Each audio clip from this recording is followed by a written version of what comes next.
All right, so this is another episode of the Homestead Shop Talk with Ben from Hollar Homestead, Al from Lumnah Acres, and myself, Jason from Sow the Land. And this is episode 17. And last week it was just me and Ben because Al was sick. But Al, are you feeling better now?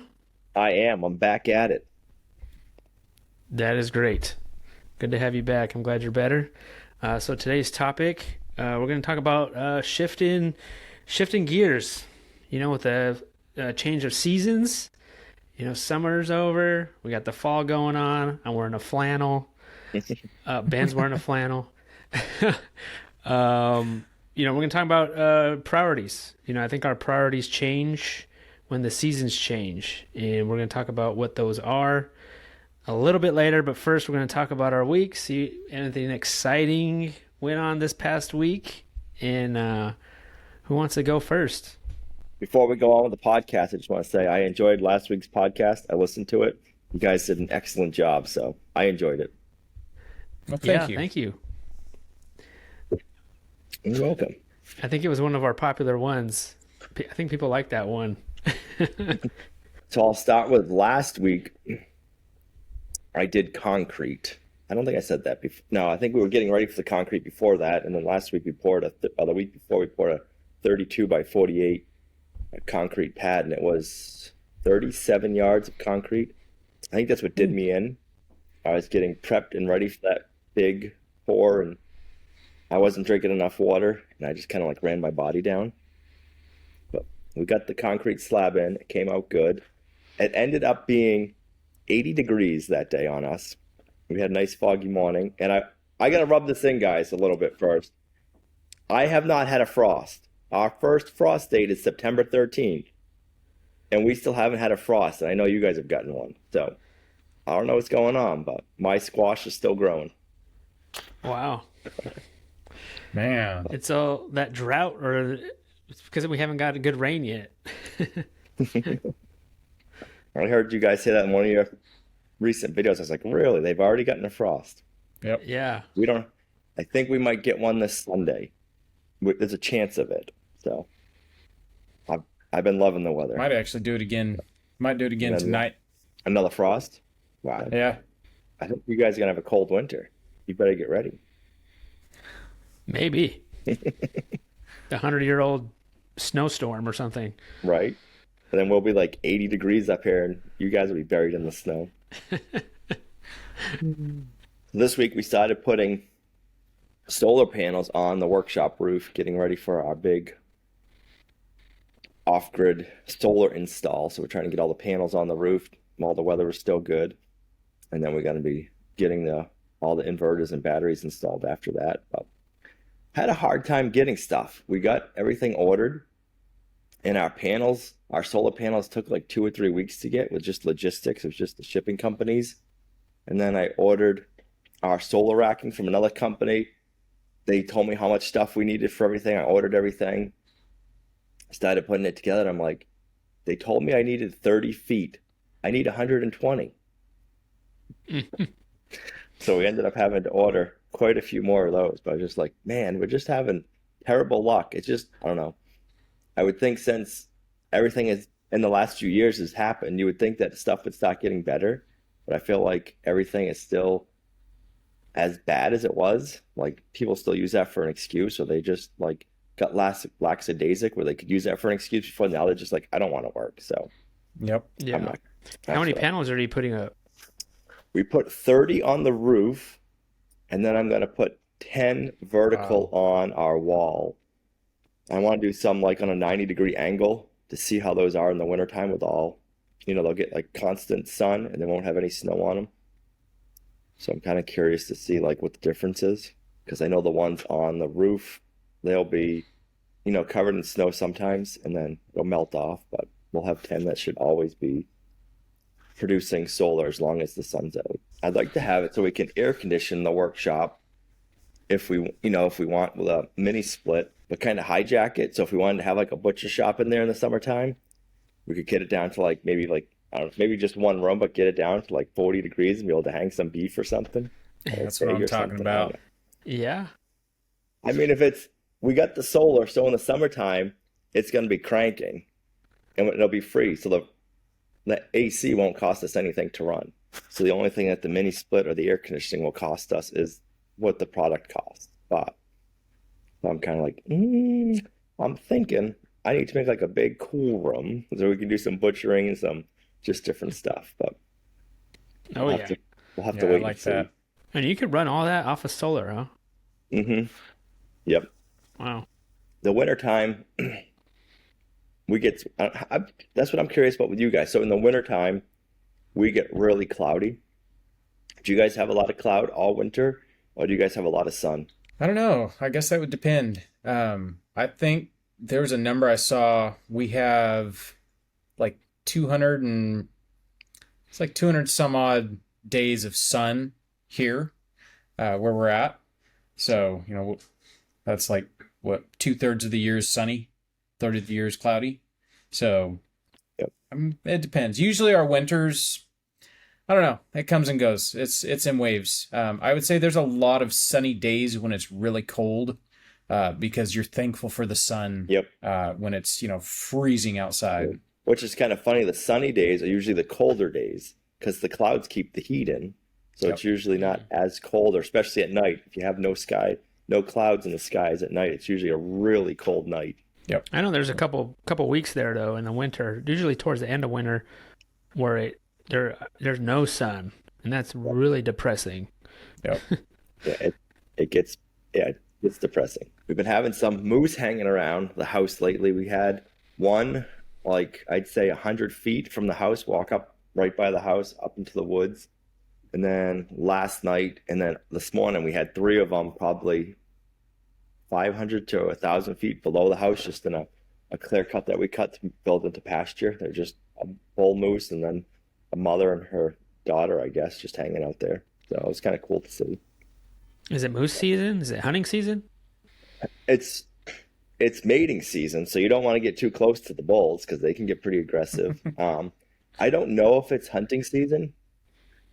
So up here, it's like a once-in-a-lifetime hunt you put in for moose, and then it's like a lottery. Not very many people get it, I think. I think this year in the whole state, there's like 75 tickets or hunting licenses that they're giving out this year. So, yeah. Man. And then you're told where you can hunt. So just because you get picked doesn't mean you could hunt your backyard. It's like, oh no, you got to go hunt this area of the state or that area. So it's kind of like, oh really? That's no fun. That's no fun. I'm all about. Maybe they'll change it. Someday we can our backyard. Are they out during the day in the orchard? No, not usually. It's usually like 11 o'clock at night when you're trying to go to sleep, or 3 in the morning. To wake you up. They'll set off our alarm, and by then it's too late. They've already devoured stuff. They keep eating all of my nitrogen fixing trees in my orchard. They've left almost everything else alone, but they keep eating my support species. So it's just kind of an inconvenience. Yeah, kind of annoying. Yeah, I saw like 5 of them pretty close to our house. They were hanging out. It was like super early in the morning. That's pretty much what it's been for my week. So this week, I feel like around fall time and springtime is where I feel like cleaning and getting rid of stuff. It's like a fall cleanup, and then I'll do a spring cleaning. So right now, like before it gets too cold, or who knows, before if we have snow, maybe, I'd like to just kind of redo everything, kind of like clean up, before I start any projects, major projects, just kind of throw away stuff, stuff that I'm not using anymore, get rid of stuff, scrap lumber that I know I'm not going to use or have been sitting there for like 2 years. Stuff like that. So I've been doing a lot of that this week, and then just kind of getting ready for the hands-on workshop I'm doing this weekend. Just getting material for that, and just cleaning my barn, and just getting ready for people to come. Just mentally getting ready for that day. I'll try not to do too many projects or major projects where it's going to make a mess. Not until after the workshop. One thing we did fun this last weekend, we went to the Renaissance Fair, which was pretty fun. We went with Ben, went to Hollars. That was pretty fun, Ben. I don't know. That was pretty fun. It was kind of out of character, even though we were in character. But yeah, we had fun. I dressed up, kinda. I mean, I wasn't wearing a suit of armor or nothing, but I wore one of Lorraine's blouses, which is which is fun. It was the part. You couldn't tell. You couldn't tell it was like Lorraine's or anything. Like you looked like a peasant. Yeah. Look like a peasant. Yeah. And Ben with his long hair, I mean, perfect. Perfect. That's funny. What did they have for food? They must have had like some Renaissance fair food, I would think. Like big turkey drumsticks or anything. Oh yeah.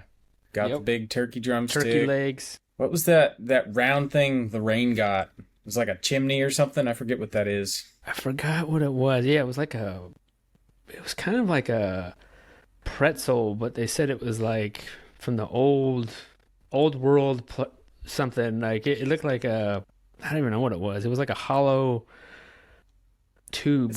It's like they rolled dough around a stick and then rotisserie it over coals until it's done. Like they roll it in whatever topping you want. Like they look really good. Yeah, it was good. It was sweet. It kind of tastes like a pretzel, like a giant pretzel that you would buy. But yeah, they had some of that stuff, but it was kind of neat. And if you were not dressed up, you were out of place. Really? Like mostly everyone there had some kind of costume. That's what made it pretty cool. Like it felt like you're in a Renaissance time village, and they had even the buildings were old. They made it look old, and so it was pretty neat. Any jousting? Oh yeah. Yeah. Jousting. They should bring that sport back. Who had more fun, the kids or the adults? I don't know. It was pretty. I think we all had a good time. That's cool. Yeah, we all had a good time. Yeah, think some of the dressing up kids made it wanted to go funner. back the next day. So I just about have to either write it down and write a list, or just pull up YouTube and be like, oh yeah, that's right, that is what we did. We got our garlic in last week. It's funny you said that bit about frost.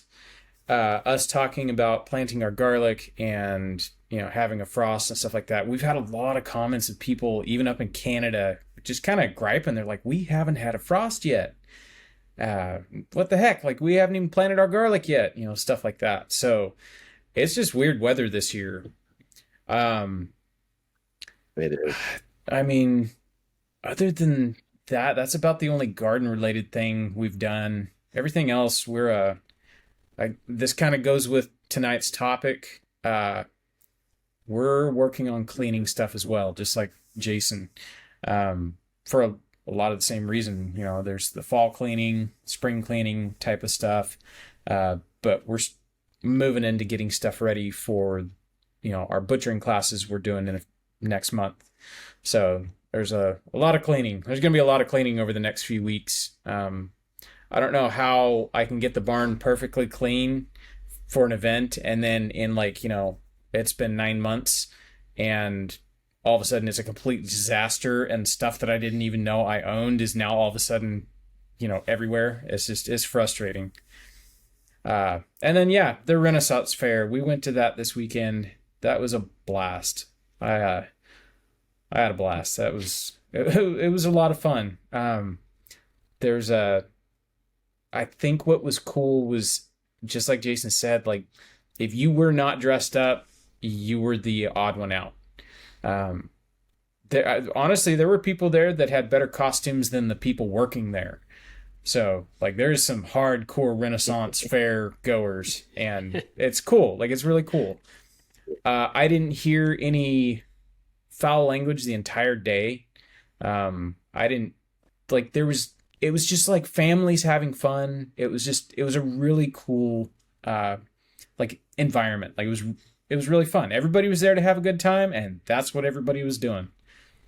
So yeah, that's pretty much how our past week was. How was putting the lift in your golf cart? I see that's all jacked up now. Was that a fun project? Yeah, it was a fun project.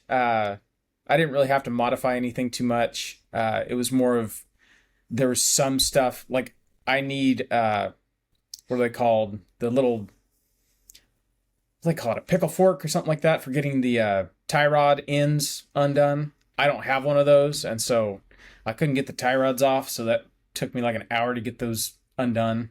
But other than that, if you got the tools, it's pretty much you just unbolt the stuff that's on there and bolt the lift kit on, follow the instructions, and you could probably get it done in under an hour if you knew what you're doing. So yeah, it wasn't too bad. It was pretty easy. If you don't have a pickle fork, or even if you do, a lot of the times, if you just like say like your tie rod's here and it's going in here, you hit your hammer on the side of this area, it'll shock it and it'll break it free a lot easier than even one of those pickle forks does.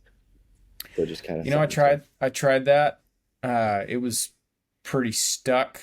I finally just went and got the torch and put the torch to it, and as soon as I put some heat to it, it popped off. But that was after like an hour of beating on it and starting to rage, just like, what the heck is going on here? So yeah, when it all else fails, just get the blowtorch out. All right, so maybe we just go into the topic of I guess seeing what projects we got going on, or what we start to think about when it starts getting colder. For me, like all the meat chickens are put in the freezer. Sometimes we're butchering in the fall, usually a pig. Like last year, we butchered one of our beefy boys. But we kind of butchered all our animals already, so we're not butchering anything this fall. Well, except turkeys, I guess. Turkeys, we still have 6 turkeys that we need to butcher. But for the most part, everything's kind of put away, put in the freezer. We have a little bit of stuff in the garden, but fall time and winter time is for fixing stuff, building stuff. I feel like I've been saying this all year long, but I really need to do my fencing. And so that's what my plan is this fall, or in winter probably, is to try to figure that out and see what I want to do. So mentally, I'm trying to prepare myself on what I need, and trying to write down exactly what I need to do to do that. Doesn't seem like too much. I just need to do it. And I'm kind of waiting until I have a chunk of time to do that. That's probably the main one. And, I do want a high tunnel. I really want to do that this year. I haven't bought it or anything like that. I've been trying to figure out which one I want to do, see if I want to just build it from scratch, which I might do that. But, I need to do the fencing first before I start to get into all that stuff. Plus, fencing doesn't seem fun to me. Nope. Like it doesn't seem exciting. I guess I'm trying to keep pushing it back, but I know eventually I'm going to have to do it. If I want to get some more beefy boys or larger animals, like I really need to do that. That's one of the reasons why we didn't get a larger animal this year, was because I wanted to do that. So hopefully we can get that going. Now, do you guys find that you must be able to do your projects all winter long? For the most part, yeah. I think so. Pretty much. How about you, Al? We've been planning on building a barn. We weren't going to this year, but I can't say why we're doing it this year, but we were going to do it next year. But so we're trying to plan and get it ready, but we have to do it ahead of time. We got the concrete slab in, so basically now we're set. We don't want to be doing it past December or January, like doing the big framing and not have a roof on, because if we get snow. But the hard part I'm trying to tinker in my head is we got a spring that we can run down gravity fed, but I'm like, man, I can't do that until we get like the main barn structure up, and at that time is it going to be too cold to be laying poly pipe, in the brook and everything to get the spring down. So I'm kind of like, I might be lugging buckets this winter to the milk cow, and that's not going to be fun. No, not at all. It's kind of one of those things you can only do so much, and we've had it's going to be a lot of water hauling, I think. But we've had so much rain this summer, I haven't wanted to dig any ditches either. Because, I mean, we would get rain, it'd be like 2-3 inches, we'd get in a day or 2 days. So it's like if I had a trench open, it would have been terrible. So we're just trying to plan. But I'm excited to have a barn. We can run power from the workshop to it. So we can have like brooders out there. We can have lights, which we've never really, our other barn we had an area for the goats, but we didn't really have like a built-in chicken coop and a brooder. So we're going to have a place to raise piglets, which will be exciting because it seems like always for us, it's really cold and muddy in May still. So we get the piglets, it's like, oh, where can we put them? And it's like, oh, if it's cold and wet and damp, it's like you hate to put them outside. So maybe next year we'll get a sow and raise our own pigs, but I don't know. I would like to do that, but I don't know if I want a mother pig around all the time. They can get kind of temperamental, it seems like. So unless we go coonies, that would work too. Yeah, you could hug a cooney. You could hug a cooney. Do they eat a lot all winter? Like how much? Yeah, how much they're do you pigs. Feed them? The two. So we fed them like 2 cups a day. Okay, and then hay in the winter. And then hay. I mean, they would sometimes eat it and sometimes not. Yeah. We would still move them around in the winter, but they're pigs. I mean, of course they're going to eat more if you feed them more, but then they're just going to get really round and fat, too fat probably. Okay. Well, isn't that what they say with the coonies? Is that you can't, if you feed them too much, they just put on way too much fat, and it doesn't really do any good for them. Yeah, they're mainly a lard pig. Yep. So you kind of have to figure out that ratio. So I hope we're doing it right. That's what you have to figure out to see what's good or not. Right. So you haven't butchered any coonies yet? No. Have you? Probably not till next fall.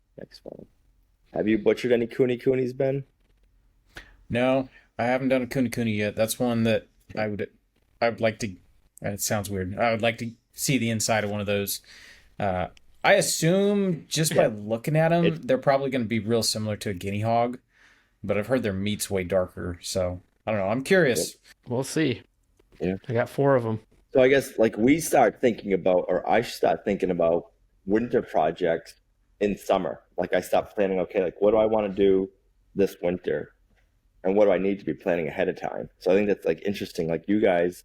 And I kind of like envy that. Like you guys can be doing your building projects like all year. Like if you want, you could be building fence. You could be putting like fence posts in. Like we couldn't do that. Our ground will be frozen like December probably. So it's like, that's like the perfect time to be out. There's no leaves on the trees. So you can be out in the woods. You can see stuff better and you can clear areas a lot easier. So as unfun as building fences, it's the perfect time to do a fence, I guess. There's not so much overgrowth that you have to compete with. Like our coldest months are like January, February. Yep. But still, not as cold as you, Al. If you're pounding T-posts in or something like that, that could be miserable either way, no matter how you look at it.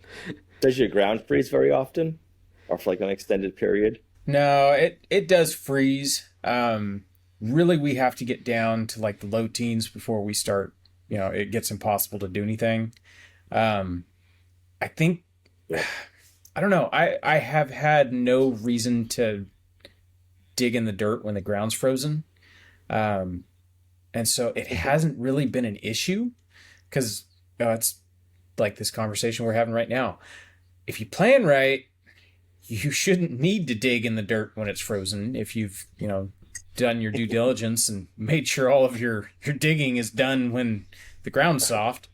But in a weird way, I actually like it when it starts, the ground freezes solid because there's no more mud. Like I'll come in from doing chores and my boots are dry and clean. Like it's wonderful. It's cold, but like we do get a little bit, I would say maybe like 3 weeks out of the entire winter. Not all at once, but you'll get about 3 weeks worth of days over the winter where it'll be cold like that. We'll look forward to the freeze up and all the snow because it's completely different activities. So like we can't be building we can be building if we've already started the project, but We can be outside. We can do, camping, snowshoeing. You can see different animal tracks a lot better, which is kind of cool. You can follow and see what you got out there. We can do some day hikes, cross country. We want to do some cross country skiing this year, but some ice fishing, hopefully. Ice fishing would be cool. Yeah. So when do you want to start the greenhouse? Do you have like a date, or it's just kind of like something you want to do? No, it's something I want to do. I probably should do the fencing first. That's priority. So, or maybe kind of at the same time, maybe get a good start to at least start the fencing, like a portion of it, and then maybe take a break and start the greenhouse or high tunnel. What kind of fencing you gonna do? Well, some of it's gonna be woven wire fence. Okay. I don't know. I go back and forth because right now it just has the high tensile. Yep. Just like 4 wires. Well, it was for horses, so I would probably add to that. Add wires. But then I go back and forth of like, should I just do woven wire all the way around?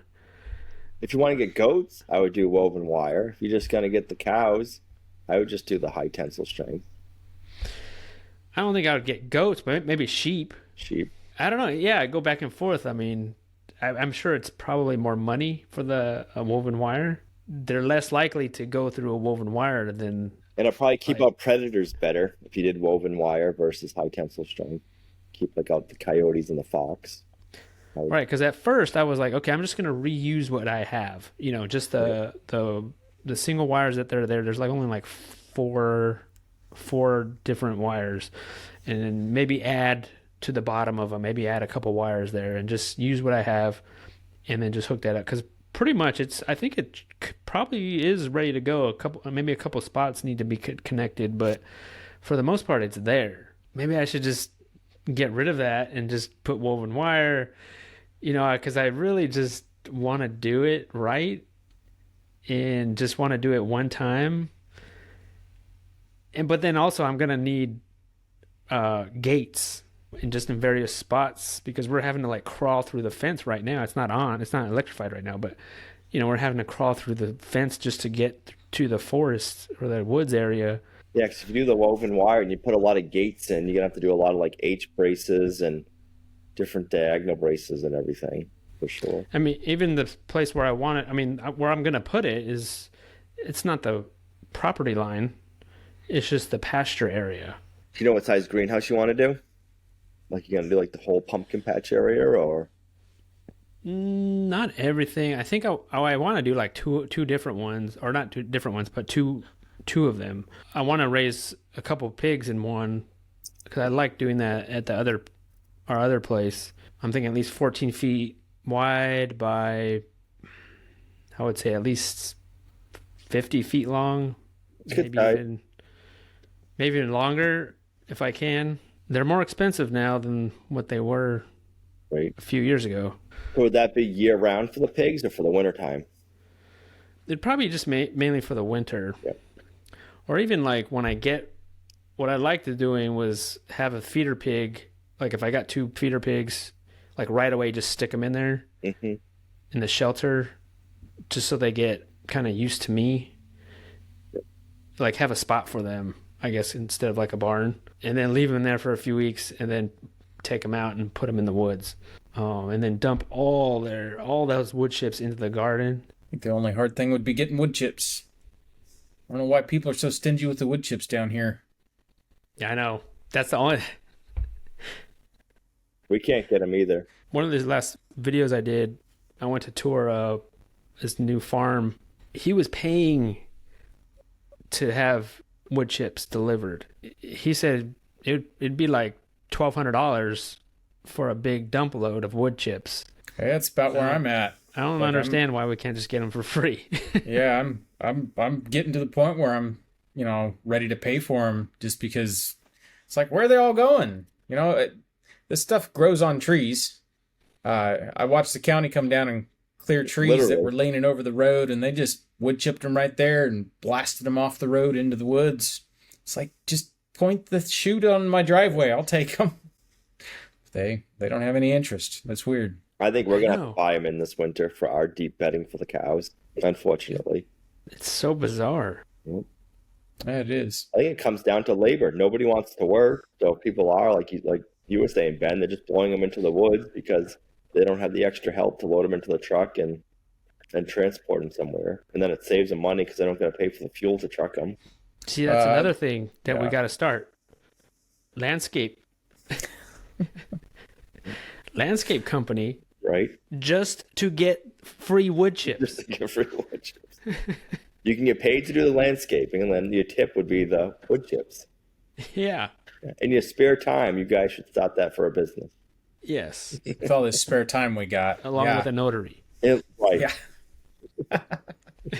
So are you thinking about projects this winter, Ben, or are you just focusing right now on the classes you're going to be doing? Because you got quite a few of them coming up, don't you? Yeah, we're basically doing a class a month starting next month all the way until January.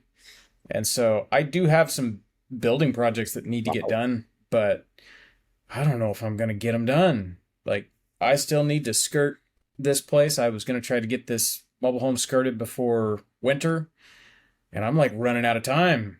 You know, I got up this morning. It was cold this morning, and for the most part, I insulated under this mobile home great. Like, it's great until the wind blows.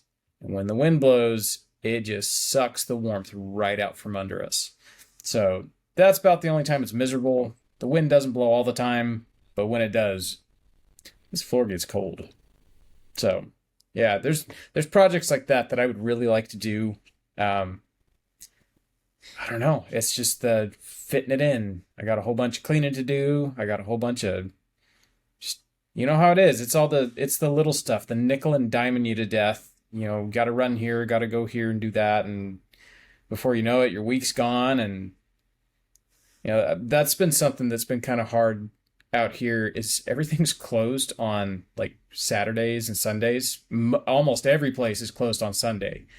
And so, you know, there's some things I don't plan on doing till the weekend, and then the places are closed. It's like, oh, I guess I got to do them during the week. I wasn't planning on filming that, but I don't know if you've run into that problem. Right. Wednesdays too. Have you noticed that? Yeah. I've talked to a few people. There's a lot of people that have church on Wednesdays. There's businesses closed on Wednesdays. Yeah. Wednesday night, usually, I thought. That's how, like, if I ever hear anybody going to church, it's All Wednesday day. night. All day. Yeah, I've noticed that too. There's places that are closed like Sundays and Wednesdays. That's an odd day to be closed. Does your pipes ever freeze, Ben? Only when we get down to like, I don't know, around 10, 11, something like that. Now, I will say, no, around like 18, the way we put the plumbing for the toilets has to cross the big I-beam that the house is built on, and there's no room to insulate anything. And right where they touch that I-beam is where they'll freeze. It'll still be, you know, water on the other side of the I-beam where they're all insulated, but that's kind of a thing that we've had to deal with. I don't know, 15, 17, somewhere around there. That's when the toilets quit working. And it's usually only while we're at those temperatures. As soon as the sun comes up, everything warms up and defrosts. But You ever use that? You ever use heat tape? oh yeah, I got heat tape everywhere under here. That was one of the first things I did was I put heat tape in. Yeah. Yeah, for the most heat part, tape worked really well for us when we had our mobile. I didn't know about it. oh man, we found heat tape when we were living in the RV and we were traveling. I took that heat tape and I made my water hose. Like I sat there and zip tied a piece of heat tape to my water hose, so I could have water. I didn't have to drain the hose whenever it got, you know, too cold. Yeah, that was a game changer. That was really, really cool. Yeah, that heat tape, that's something else. I must say though, I do like the priority change when the seasons change. I do like that.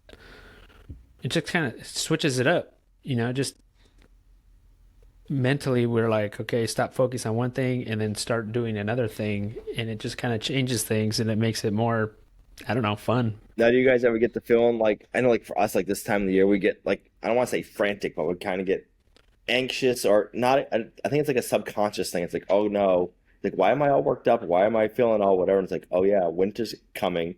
We gotta get the yard picked up. We gotta get the pigs to the butcher. We gotta get these projects all going because we know if we don't, once the cold weather comes in or the snow comes, you kind of, you can get, I don't want to say trapped, but if you're trying to do something and you don't have everything lined up, you can get in trouble pretty quick. So I know this time of the year for us, a lot of times it's like, so much stuff that we're trying to figure out and make sure we get done. Do you guys have any seasons like that? Like, is it like anything? Like, oh, by this time of the year, I got to get this done, or I'd say that's pretty much how it is for us. We keep joking how we're dealing with winter this year is we're putting all of the animals in the freezer. We're doing a pig in, a couple weeks. We're doing our meat birds about the same time. It's like pig, meat birds, then a cow, then another pig, or pairs of pigs. So we're doing 6 pigs this winter. So yeah, we're putting a bunch of meat in the freezer. plus Plus a cow. Like it's a lot. I completely get what you said about that frantic feeling of winter is coming. I want to get everything taken care of, really ASAP. Get in the garden, put to bed so I don't have to worry about it. Really everything else. I think what's nice is like, because we haven't started any big projects or anything like that, we're kind of in autopilot anyways. Like we're just cruising towards the finish line. We're going to get these animals taken care of, and that's it. We're going to slow down and take a breather for a minute after all these animals are dealt with. Now, you're doing a workshop on the beef, or is it just you and your family and friends doing the beef? Right now, it's just like close friends. I don't think I'm going to do like a class for the beef, but there's been a lot of people who've heard about it that are local, and they're like, hey, would you mind if I came over when you did that? And it's like, sure. So it's just gonna be a party, I guess. You got good friends if your idea of a fun time is get together and kill something. Let's get the barbecue going and get something on the barbecue. That's actually a funny thought. The first time I ever killed an animal, I couldn't eat. It was chicken. First time we ever killed chicken. I didn't want chicken for dinner for like 2 days. No. And now, doesn't bother me. When we're processing a pig, my favorite thing when I'm sitting there butchering a pig is when the kids come up with a frying pan, a skillet, and I cut them off a piece of fat and a piece of meat, and they go over there and they fry it up and season it and come and feed me while I'm cutting meat. Like that is one of the funnest times I think I've ever had. That's awesome. I think like, we don't get, our winters are not that bad. But then in the back of my mind, I'm like, well, what if for some reason this year is really bad? So I kind of like try to mentally prepare for that, and also prepare, because it's one of those things, prepare for the worst, hope for the best. Yep. So I'm kind of like that, like on the fence there of like, should I over prepare, or should I just, everything's gonna be fine, we're prepared enough, it's gonna be okay. I think the worst for winter is for us, it's like, oh, if you don't prepare and then you get caught with your pants down, like you're paying for it all winter long. Like if it's a frozen winter and you can't do anything, or you left something out in the yard, it's frozen and buried in snow, it's kind of like, now what do you do? Like you just kind of have to accept it and then look at it all winter and be like, I should have known better. This last December, when we had those real cold temperatures, there was a garden hose that I had left laying on the driveway, and I don't like running over my hoses when they're frozen because it busts them every single time. I learned that the first winter here the hard way by ruining like 3 hoses in a very short amount of time, because it was like, oh, it's not California, it gets cold here, like you can't run over your garden hose. Well, I had left this hose on the driveway. I knew it was going to freeze like it was going to be real cold. I think I'd washed something, like gotten the pressure washer out and had washed something. Well, I left this hose on the ground, and I came out to get it the next morning and realized the entire hose was frozen to the ground. I didn't pick that hose up the rest of the day, the next day, because it stayed frozen to the ground. Like that was when that concept became real to me. It's like, oh, you have to plan for these cold temperatures well in advance. And it's like you said, get caught with your pants down. It's like, well, I guess I'm hauling buckets all the way from the well house to the animals now that I left this hose here and it's frozen in a puddle of ice. The one thing that is kind of worrying me, this is the first winter that we are, the rain, like IBC tote that we use to collect water. This is the first winter we have with that. And then that other black tank, that's been filling up that we have. So I'm curious to see, I don't picture them going to be frozen solid. It would take a lot, I think, for them to freeze solid. If they're full, I would think so. It would take quite a bit to freeze them. I guess what I'm worried about more is the spigot. Yeah, like my tote froze completely solid in December when it was down at 9 degrees. The spigot doesn't work anymore, and I threw a tank heater in mine, and it still took a couple days before it finally defrosted enough to use the spigot. We buried a 250-gallon tank in the ground, and then we have I got spring water running into it, and then I have an overflow, and then I have gravity-fed water lines buried 4 feet underground with the hydrant shut-off spigots sticking out. That's how we get out to the pastures. That's how we get water year-round. And then I want to do the same. Then I want to take the overflow. I made it out of like an 1.5 or 2-inch PVC pipe, and it's always constantly flowing. I want to take the overflow and plumb that into like black plastic pipe and run that down to the barn. That's kind of like what my thinking is. But I think if I don't do that sooner than later, I probably won't be doing it, and it'll be like a springtime project. But yeah, water in the winter is always like a fun thing you got to figure out, for sure. Yep, for sure. Well, I think last year we just filled that when I knew it was going to be super cold, I would fill up buckets and then stick them in our basement. And then the next morning, just take them out and go out and water the animals. That's what I've been doing. And that works. And that was without a mini truck. Right. We used to, at the old homestead, we had the workshop. And most of the time we didn't heat it, but it would stay above freezing. So we didn't have water out there because the old homestead to dig, it wasn't ledge, but every time you dug, you hit these huge boulders. So to dig a 4-foot trench to run a water line, I was like, nope, I'm not going to afford that. So we just put one of those, I think it was 100 or 125-gallon black totes, kind of like what you have, Jason, but just a smaller one. Once a month, I would fill it up with a hose from the house and then reel the hose up, bring it back in the basement. And that's how we would get water for the goats. It was that way. Wow. It beat lugging water every day from the house down to the goats. At least I only had to do it a couple of times a month probably. Yeah. That's a good point. That's why I like the idea of putting those pigs, even chickens, all in the greenhouse in the winter. And then have electricity there and water. And you don't have to, it's already there. I'm trying to think of a way to do an everflow watering system for the cows with that spring. That's kind of what I want to figure out, is how can I get that spring running into a 100-gallon tank and then have it overflowing. Because being off grid, if I put a tank de-icer in there, it would kill all of our solar in the winter. So I'm trying to, otherwise it would just freeze up. So I'm trying to think, is there a way I can have a hose coming out into a 100-gallon tank and then have an overflow at the top, so it's just kind of constantly staying fresh and running back out. So that's what I'm trying to think of. That's why I haven't done it yet, because I want to have something flowing constantly all winter. So I kind of have to wait till the barn's built before I kind of get that all fine-tuned, I think. But I think if I can figure it out, it'll save lugging water. It'll save dealing with frozen water, kind of thing. But That'd be really cool. The Everflow water really, really intrigues me. I think it's amazing.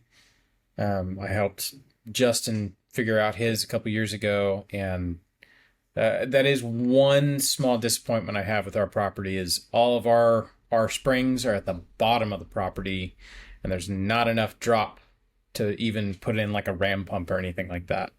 So I don't know. Maybe we'll find some water uphill one day, but it is what it is.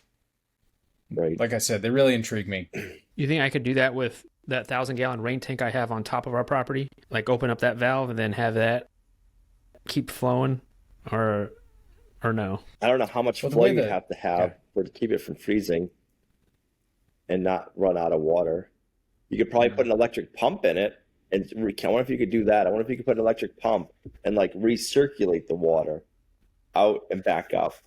I wonder if that would be worthwhile, just to keep it flowing. Because moving water, it won't freeze. You think about it, like a creek or a river, for the most part, they won't freeze as long as it's running. And I think when we were into rabbits, that's what a lot of people do for rabbits, is they'll have a 5-gallon bucket like of water, and they'll hook it up like to all the cages, but they'll in the wintertime they'll recirculate it, running through all the PVC pipes so that way it doesn't freeze. So I'd have to think it would work if you could think of a way to, plumb it so you could recirculate it back and forth and keep everything flowing. Al, you might have just given me an idea. I wonder if I could figure out a way to like recirculate all of the 5-gallon drums I have with all the pigs. Yeah, you just gave me an interesting idea. I could probably figure out some way of getting that water to move. It doesn't have to go anywhere. It just has to go from tank to tank to tank and back. Yeah, I wonder if you could, Jason, if you could hook your IBC toad up to your 1,000-gallon tank and circulate the both of them back and forth to each other or something like that. I see your eyes moving. You're thinking now.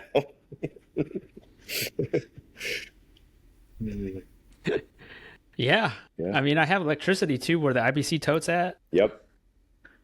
I could just plug in a pump right there. Right. I have to figure out what size of pump. Yep. Sounds like a YouTube video. That'd be a good one. I'd watch it. Yep. I bet you'd give a lot of people ideas, because that's like one of the big struggles in the wintertime.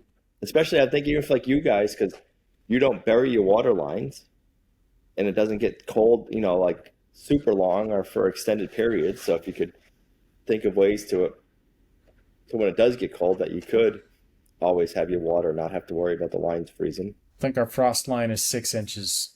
6 inches. That's got to be nice. We're 4 feet. Yeah, 4 feet's kind of a lot. Yep. It is. 4 feet. And then if it's like on our driveway, it's 6 feet, because the frost can get pounded into the ground from vehicles constantly driving over it. It gets deeper and deeper. So if you want to go across like a driveway or something, you want to go 6 feet. That's a different world, Al. It is. Well, maybe one day me and Meg will move up to Alaska and we can experience dealing with a real winter. Some places of Alaska already have snow, and they're thinking it's going to stay from now on until springtime, until they melt. Oh. I couldn't imagine. I'm like, man, I think we have it bad sometimes, like October, and having 4 or 5 inches of snow already, and they're like, yep, it's staying. Like, oh. Oh, man. I thought you were going to say it was staying forever. No, it's staying until their spring melt, but it's like, that's what, 6 months that they're going to be frozen? Yeah. Yeah, that'd be hard having 6 months of winter. In the dark and cold. I think the hardest part's like the dark, all the cloudiness. Yeah, I don't know if I could do darkness like that. Only having a couple hours of dusk. Right. It never really even gets light. That would be hard. What is there? I don't know if you ever seen them. It's a movie. It's called 30 Days of Nights, and it's based. It was like a horror movie, but it's there's a town in Alaska or an area in Alaska for 30 days. You only have dusk for like an hour or two. The rest of the time it's dark. Like you don't see the sun for 30 days. It's like, I could not imagine. That's like one of those far north locations. That'd be hard. All right. Well, I think we'll end it there. I think that was a good podcast. I appreciate everyone listening and watching. As we keep doing these podcasts, they keep growing. So we really appreciate everyone out there, and we enjoy doing them. And it's just three guys just getting together on a phone conversation, and we're recording it. And we're posting it every Friday. So I hope everyone has an awesome week, and we'll see you guys next Friday. See you next Friday. See you guys. Crickets and all.